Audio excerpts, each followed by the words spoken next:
What's up, everyone? Welcome to another episode of Moving with Life. This is episode 130. Thanks for joining. I want to jump right into this video because it's a little lengthy. It's like 10 minutes, but I'm gonna watch along. I'm gonna watch along while you listen. I will put the video in the show notes in the case you want to watch it, and then we can come back and you can kind of skip the listening part. But the premise is to get the audio on here at least so that you know what I'm talking about in the case you just want to flow with us in this episode.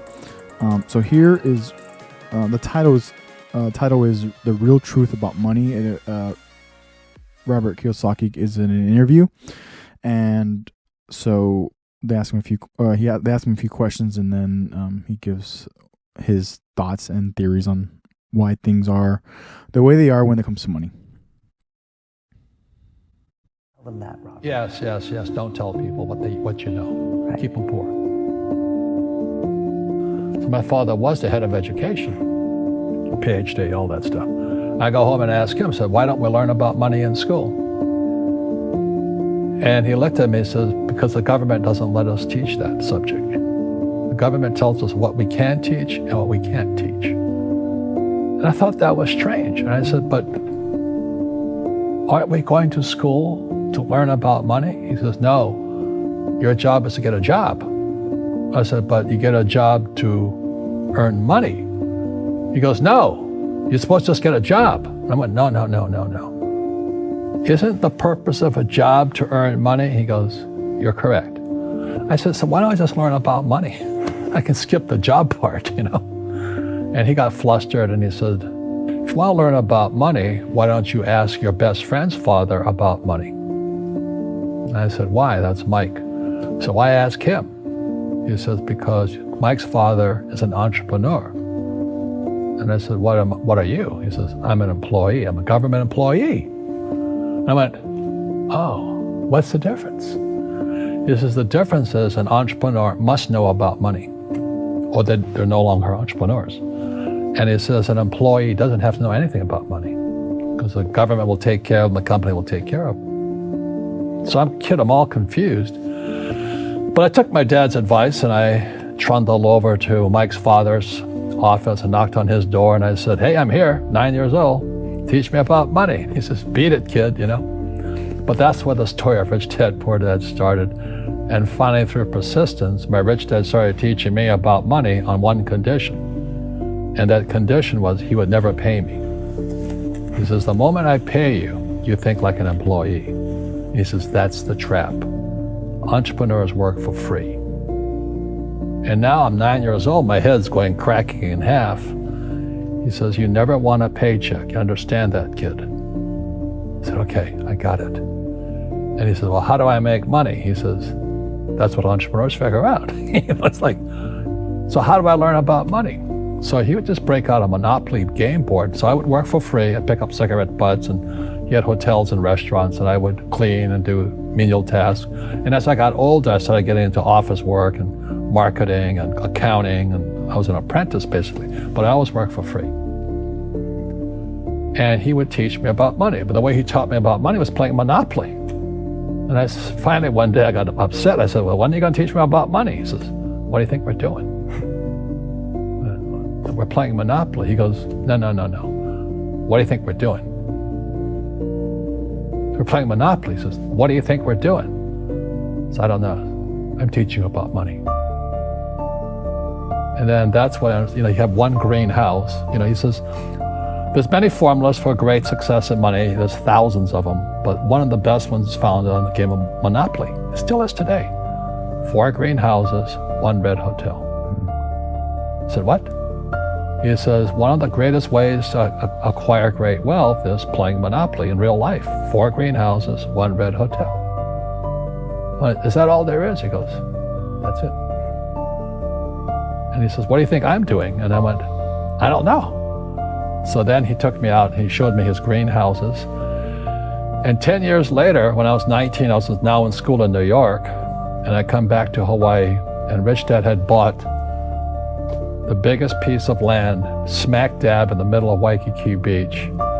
And when you go to Waikiki Beach today, you'll see the Hyatt Regency Hotel. That was his hotel. Just like the game of Monopoly. Just like the game of Monopoly. acquired assets and they became bigger assets. He just kept what's called an assemblage, because that property wasn't that big at the time. So he had to buy out all the small guys. Because Waikiki was a little dirt water little town. So he'd buy out this shop owner and buy that shop owner. And it took him a while, but he finally assembled this large piece of property. And then he and Hyatt put up this giant hotel. You know, It just sold for $800 million. So that's how I learned about money.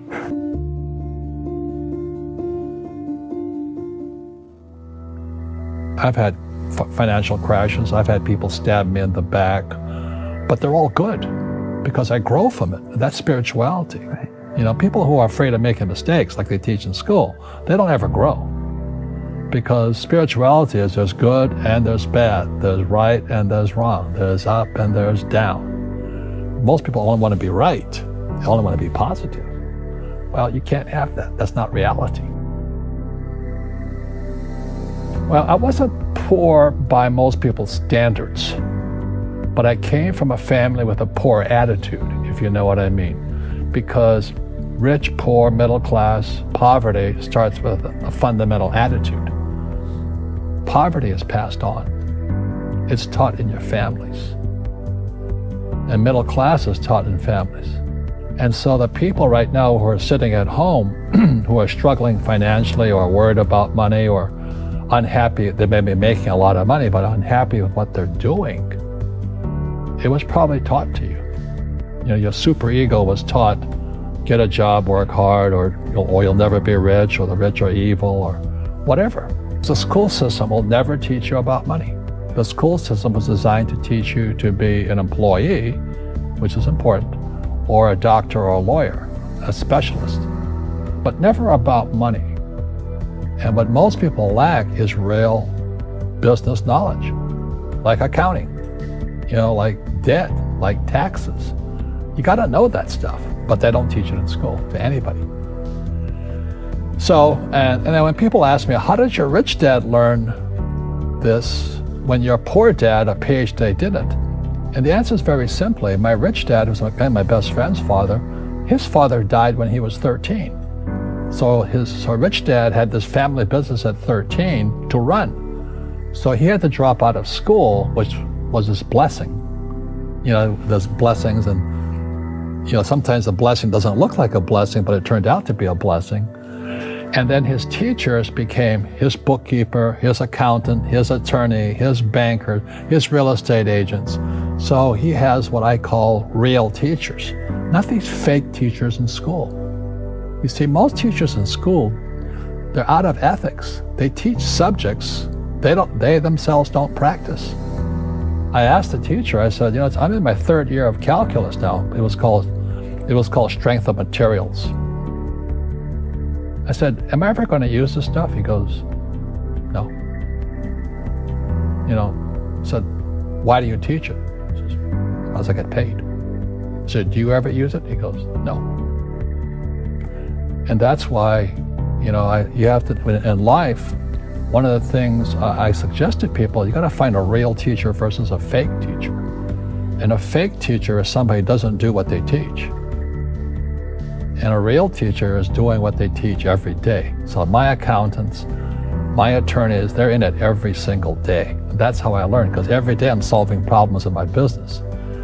So I have accountants and attorneys and bankers and all these people on speed dial because I'm solving problems with my team. I see you giving this knowledge out, and yeah. Do the rich people cringe and say, don't tell them that, Rob? Yes. Don't tell people what you know. Right. Keep them poor. But, unfortunately, the poor, as was in the Bible, I'm not real religious, the poor will always be amongst us because it starts up here. Right, it's that fear mentality. It's in their words, and the words become flesh. Again, I'm not really religious. I flunked out of Sunday school also. But when they say I can't afford it or I can't do that, they go down. They become what they say. My PhD dad, he says, what do you think I am, made of money? I can't afford that. And my rich dad would say, that's why he's poor. Poor people say, I can't afford it, I can't do that, I don't have time. Because it's an escape. It's an escape. You know what I mean? It's easy to say I can't afford it. And your rich dad used to say what instead of I can't afford it? How can I afford it? How can I do that? You know, what would it take? Or why should I do that? He says that a question opens the mind, a statement closes the mind. See, when you say I can't afford it, your mind shuts down and you become what you say. Rugby is a team sport, but so is soccer. The rules are different. And other people are golfers. They play by themselves. And so everybody's different. So my game financially is business, number one. Second is real estate. So what I say to young people is, you find your game.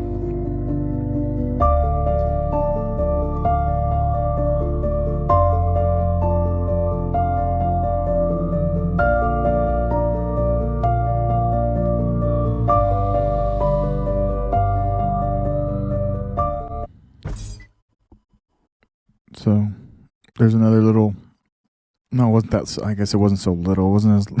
It wasn't the shortest interview excerpt, but I felt it very relevant because there's a lot of, again, my one thing I talked about last episode is, I really like business, but I like how business ties into life, and so many elements that I've learned through business school, through business in general, working for people,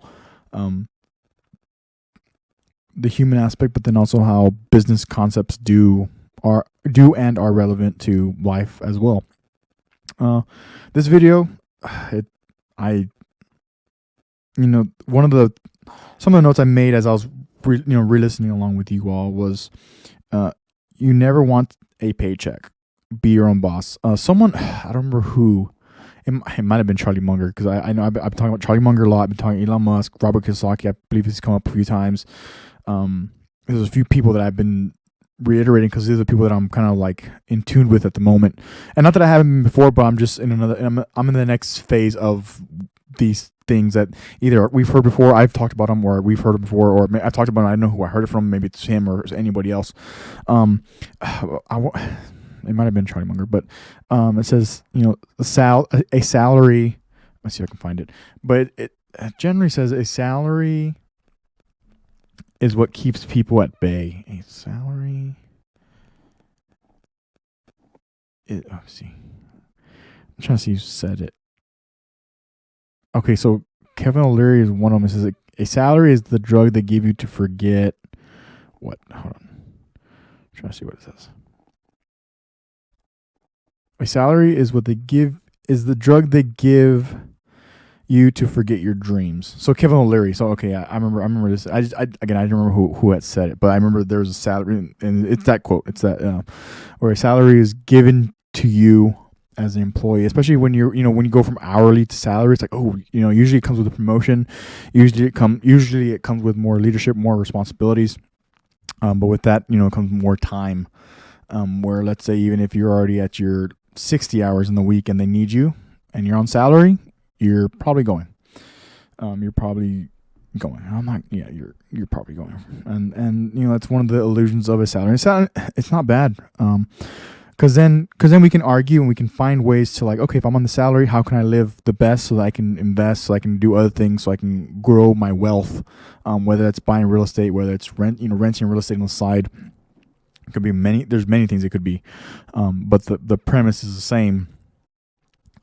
Because it's true, I can tie it into, sometimes that salary, sometimes that jump will keep you from leaving. Maybe you're planning on leaving and they're like, no, don't leave. We'll give you a raise. And then they're like, oh, hey, how does the salary sound? If we don't know better, a salary sounds great. Oh, you're going to be a team lead now. You're going to be a team lead. You're going to be some type of advisor. You're going to be an associate title, whatever it may be. And we're going to give you this salary, and this is how much more it is. And then obviously if you don't count for taxes and how that's going to affect your tax bracket and all that stuff, then if you let's not even go that as far as the tax bracket. Let's just go into like, oh, hey, we're going to put you on salary, we're going to give you this promotion. All right, hey, how much more hours am I going to be here? Because let me break this math down so I can tell you if I want to be salary or hourly, and then you'll decide if you want to give me that raise or not. Or we'll find that middle ground, because now that's kind of an argument that if you know better, you can think of, where hourly to salary usually sounds good. But again, and so let me let me backtrack to the beginning. I'm not giving you financial advice. I'm giving my opinions based on what I see, based on what I've learned so far, based on my experience. And so me and Brian, so after when Brian was on this last time, we talked after for a little while, just about some business things, some future plans, and things he has in mind, things I have in mind, and we kind of brainstormed a little bit, and then we got offline. But the biggest thing that, for the sake of this episode and moving forward, and then I don't think I'll say it every single time, because like, no, I'm not telling you what to do, and I'm not saying there's any guarantee. I'm reiterating things that I've learned. Again, literally listen to this excerpt and it's like, oh yeah, this is what I got out of it. Cool. But when it comes to financial advice and me saying, oh, salary and hourly, and because the thing is, they're all good. Everything's good, but also if you minimize your spending, and live below your means, and then put the extra money into like investments or real estate or whatever, it'll help get you in a direction of wealth. I'm not guaranteeing it, but that's where you gotta do your homework. You gotta do your reading. You gotta learn. You gotta learn how to do these things, whatever it is. And that's why, even last episode, I kind of I was trying to stay away from the too philosophical and too extroverted, and try not to be too meta. I try to stay still here right in the middle, because you can go both extremes, but it's the same thing. It's like we try to find these things that do gravitate. Like for me, like I'm giving you examples of things that gravitate to me. That's a lot of what this podcast has kind of turned into. Whenever I'm not talking with Brian or Freddie or talking to anybody else, or if I have something specific, specific story for whatever situation. So like an episode like this, where it's like Robert Kiyosaki, he has a business. He has a business, and it's revolved around Rich Dad Poor Dad. He's the founder of Rich Global LLC and the Rich Dad Company, which is a private financial education company that provides personal finance and business education to people through books and videos. Rich Dad Poor Dad, it's a very short read. I highly recommend it. Brian, I believe, read it before I did. I heard about it, but I had been listening more than I had been reading it. As far as Robert Kiyosaki goes, then I actually got my cousin. There's a Rich Dad Poor Dad for kids, and when did I get him? I got him that book probably like 16, 17, 15, 16. It was a summer that he spent with me. And or it was a few weeks that he was with me. I can't remember. I believe it was after college, and I had dove head first into reading and went on like, hey dude, I want you to read this, damn it. That's basically what it came down to. And so, forcefully or not, try to get him through that book. And but anyways, the premise for this is that it's a very short book. It's good. I recommend it. We've read it. I've read it. Brian's read it. My cousin has, he has his version, which it's probably at my house. But the point is that trying to build these knowledge bullets that'll get you to a place that you want to be. And sometimes those knowledge bullets are spend less than you make. Sometimes, hey, you have debt. Okay, get out of debt. We talked about Mr. Dave Ramsey. His biggest thing is no debt. Get out of debt before anything else. Charlie Munger, make your first 100,000, then you can let off the gas pedal a little bit. All these things that I've been talking over the past while, and it goes back to like the fact of I'm not giving financial advice.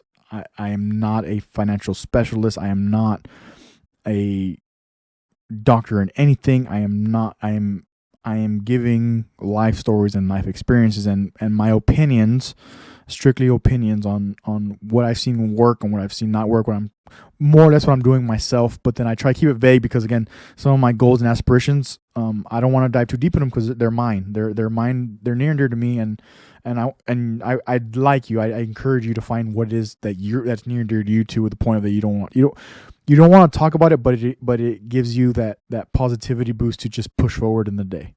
One thing my parents always told me since I was little. Now I remember clear as day, like several times, and I talk about my parents a lot too, because they've taught me a lot. I've learned a lot in them.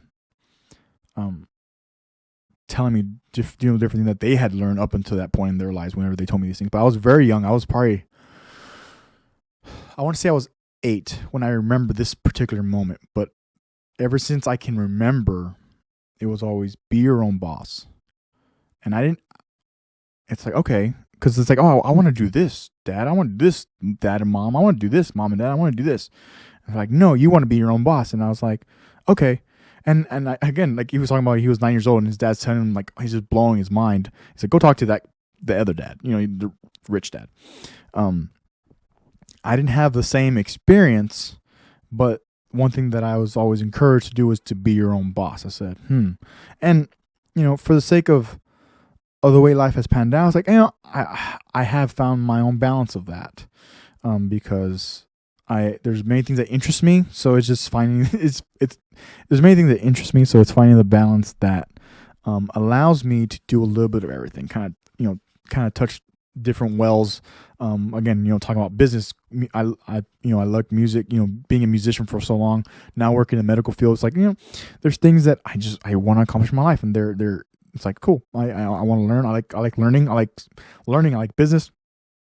I like space. There's just things that allow me to kind of, dip into different aspects of being your own boss and then being an employee too. But according to Robert Kiyosaki, you don't want that mindset. And one thing that's interesting is that he's the rich dad say entrepreneurs work for free. It's like, man, it's so interesting because I'm not going to say intuitively because it's probably been over the years of listening to him and listening to other financial specialists and Warren Buffett and all these other people, where it's like, it's not saying, oh, I can't afford that. It's like, no, how can I afford that? And I feel very connected to that statement because like, like how am I going to get my hands on that thing? What do I need to save? How much do I need to save per month? What's the breakdown? How much is it going to take? I have this as a priority. Okay, am I going to let go? Let's just, for example, I don't have a Netflix account. I have other accounts, but I don't have a Netflix account. So it's like, oh, I don't have Netflix, but my Spotify allows me to have Hulu. Okay, cool. Can I live on Spotify and Hulu? Save that $8-9. I still get emails from Netflix saying, hey, come back. We're going to charge you $9, whatever it is, $8 or whatever it is for the standard subscription. And I'm like, no, because the $8 times 12 is 8 times 12 is what? 96? 8 times 12, 96. So it's $96. $96 a year. Let's round it up to 100 for the sake of math. Now let's do 100 times 10. That's what, 1,000? $1,000. And fine, that's over 10 years, but that's still $1,000 in your pocket. So let's just say I'm good with not having Hulu, but I really like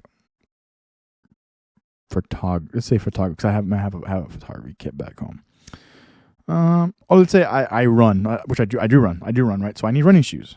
Well, the running shoes, I like using Brooks. Yes, they're more on the more pricey side, but if I were spending this amount of money on Netflix, which gets me looking at my phone even longer, versus, hey, I actually enjoy running too. Sometimes I like it more. Sometimes I like it more than other times. But the point is, like, running and exercising is part of my necessary things of my daily life. It's like I need shoes. They're $125. Okay, cool. There's that balance, and so then we go into opportunity cost, and we can open up that umbrella, which we talked about opportunity cost with Brian when he was on last time. But going back to the premise of you never want a paycheck, because then you have the mindset of an employee. It's like, okay, cool, and then you find this is if I've been able to complete any of these points, is like that. These are different ways that I've found the balance of opportunity cost, being an employee, but then, hey, I found ways, or I found things that, hey, I realize only I can do this, and there's certain things that I want done a certain way, and that's just the way it is. Parents being your own boss. Monopoly. I used to play a lot of Monopoly when we were young. We were probably like 10. Let's say 10, 11, 12. Like those few. There's a few summers in that 10, 11, 12-year-old range. We played Monopoly a lot, and I remember someone telling one of my family members telling me, don't spend your money, save your money. And it wasn't my parents, which is funny. They're like, save your money. And it's like, how? And like, I never wanted to look at the rule book because I felt like the rule book would tell you how to win. And that's true. I remember that. I remember thinking like that then. And here he talks about how the rich dad, they would they would go do things. He'd have them do clean rooms, or pick up trash, whatever. But then they go back and reconvene and play Monopoly. It's like I am teaching you about money using Monopoly. So I'm very interested to go back and play the original Monopoly game to see how it plays. Because I'd have a whole different mindset now, play Monopoly. Interesting. So that's one thing that I found super interesting. Being afraid of making mistakes. I'm sure I've talked about it and reiterate the fact, like, for me, I hesitate so long because of those mistakes that could happen. I haven't even tried the stupid thing, and I don't say stupid because it's a stupid thing. I'm saying stupid because it's a stupid feeling, and I'm not shaming or degrading it, but I am acknowledging that it bothers me. I'm acknowledging that the fact that I pause and I wait so long sometimes to execute whatever it is that I want to do because I'm afraid of the mistakes that come with it. I will say getting into healthcare, it's helped my confidence getting into healthcare because there's certain things I get to do now, which and it's not that I ever saw it impossible. It's just like it wasn't part of the original plan, right? So, all that aside, or all that in continuance, like, doing these things, having the accessibility to learn a new craft, but then there's micro crafts within the meta of healthcare, where you have to be good. You have to be good in the sense you have to be on. You have to be on your game. You have to be fresh. You have to be clear. Even if you have, let's just say I got lucky.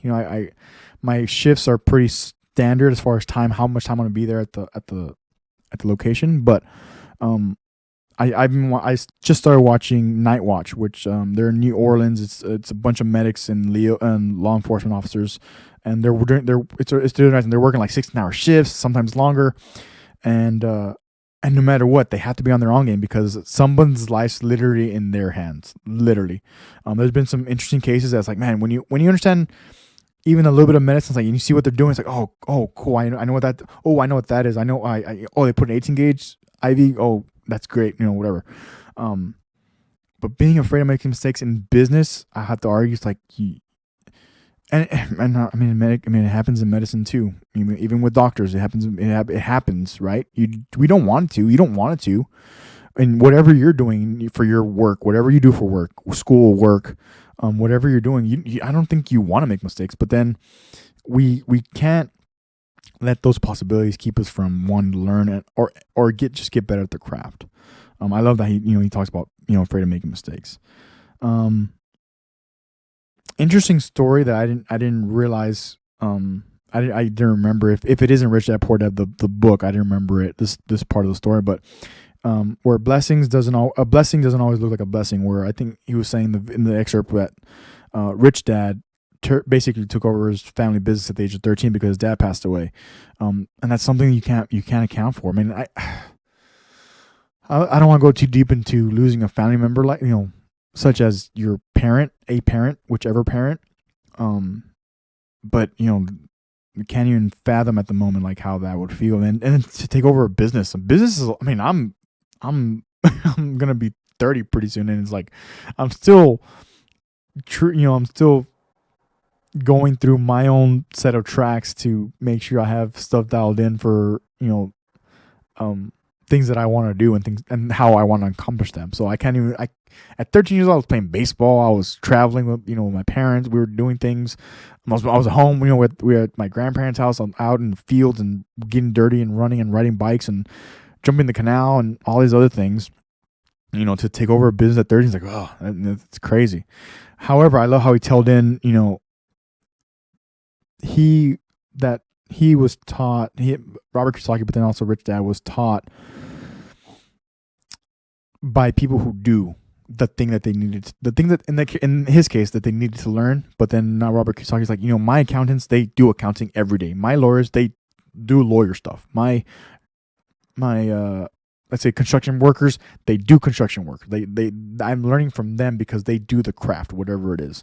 I to me that tells into, I used to talk about this not early in the podcast episodes, but it's been a minute since I brought up like distant mentors.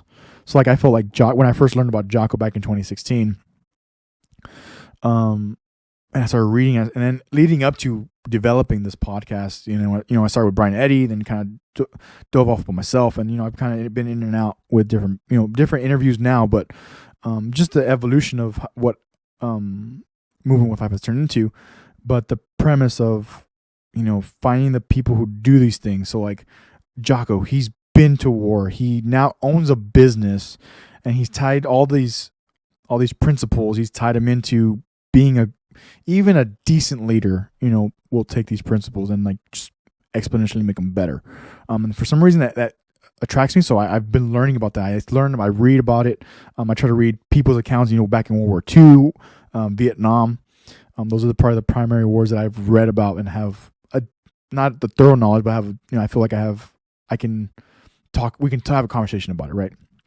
But the point is distant mentors. So Tim Ferriss being, the 4-Hour Body had a big impact on me. I had in 2016, I lost like 25 pounds, dropped a bunch of inches, it works. And I use that book and it's like, okay, I learned, and Tim Ferriss is another one who did this. So that's why he put it in a book. So for other people who hopefully need some type of direction, they can use these. That's where I get the,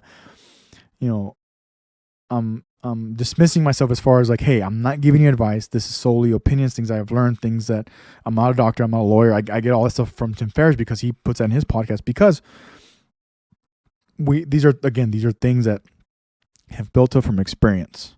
And that's what I'm trying to do. Some of these things that I bring in, like when we're doing the 42 rules for Jordan Peterson, I didn't have something to say for every single principle, but I had, but the majority of them I did. It's like, okay, hey, this is what I went through for this principle. This is what I went through for this principle. Principle number X, I don't have this experience yet, but this is what I think, and then we move on to the next one.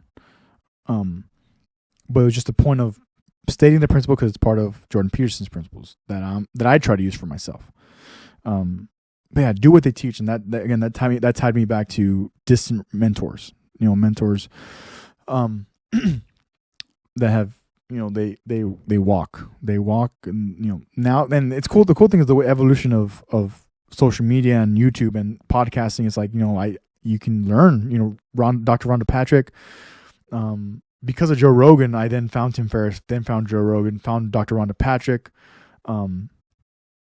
Then all the plethora of books that I've been happy to read. Some of them more than once, and then some of them I read them. It's like, yeah, I get it. Wild at Heart, not Joseph Campbell. I keep thinking Joseph Campbell. Who wrote Wild at Heart? I've talked about it. John Eldridge, and then his wife's book, Stacey Eldridge, Captivating, the feminine and then the masculine. Wild at Heart's the masculine, and Captivating is the feminine. And I've read both of them. I read Wild at Heart. The second time I read it, it was a little more brief, but that was that. Do what they teach, and the final one, which he tied up, is literally a simple line. It's like find your game, and I've been talking about that, and some of it at this point it's getting theoretical because some of the stories that I want to bring to the podcast, I just can't talk about them yet. But I will one day. So I'm still scavenging. I'm still looking through things that I can bring, stories that I haven't said before, or things I still feel very strongly about. But the fact that Robert Kiyosaki ends with find your game is like, that's what you got to do. Sometimes you go into college thinking, oh, I'm going to be a doctor. And then you get there, it's like, I have no interest in doing this. Now, for the majority of people that I have met, the majority, we'll say like 65%. That's a high number. I'll say it's a high number, but I'll just say 65%. Those that want to be doctors, they actually want to, and they go through it. And good for you. I have all the respect, especially the doctors I work with now. So much. I mean, they're the best. They're literally the best. I am very lucky. I'm so lucky to be in the game that I am now, because I get to learn so much. And some of these doctors, they care about teaching as well as doing their job, which is there's nothing wrong with doing your job, and then you try to teach when you can, but sometimes obviously it's busy, sometimes it's not, blah blah. So many factors that's high end, but the premise, the bigger premise of like the doctors that I get to work with on the regular, on a regular basis, I've been so lucky to learn, and then they'll ask you, hey, this is what's going on. Why do you think that? Or I'll give my brief. Hey, sir, ma'am, to my nurse and then the doctor. Hey, this is what I asked. This is what I found. I don't give any diagnosis, but hey, this is my note. This is what I've got. And they'll be like, well, why? So they said this. They said no to this. Why? And then we'll go into a small conversation. And sometimes if I can't answer it, there's other people that I work with that will give an answer, and then we go into that little conversation. It literally only lasts like a minute or two. It's not like we don't have the time. We're not giving the time to just have a full on like hour-long conversation. That's for another time. But when we're in the mix, when we're seeing these patients and we're doing these things and seeing why, and hey, what's going on, how long it's been going on, we go through our questionnaire and we assess, right? And I've been very lucky to find the game that I'm in now and work it as best I can, and have these doctors and nurses that care about passing on their knowledge, because they've been doing this for X amount of years. They've been career-long doctors and nurses that they're doing what they're doing. So find your game. I'm gonna end it on that too. I went a little bit longer than I tried to, but I like 5 minutes ago I knew I was going to, so I just said I'm going all in. we'll just keep it going and make this story complete with find your game.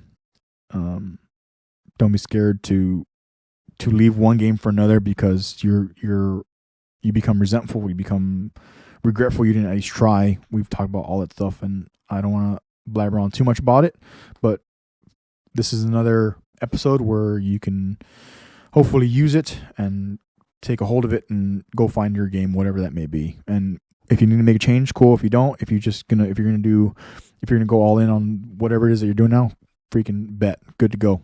Go do it. Yeah. Thanks for tuning in. I really appreciate it. Take care of yourself mentally and physically. Take care of others. Lead from the front. If you have your teams, take care of your teams. Lead from the front.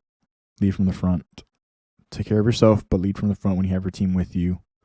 If you can't take care of yourself, you can't take care of your team. If you want to support the podcast, everything's in the show notes. It's on Etsy. This is on Etsy. There's some stickers.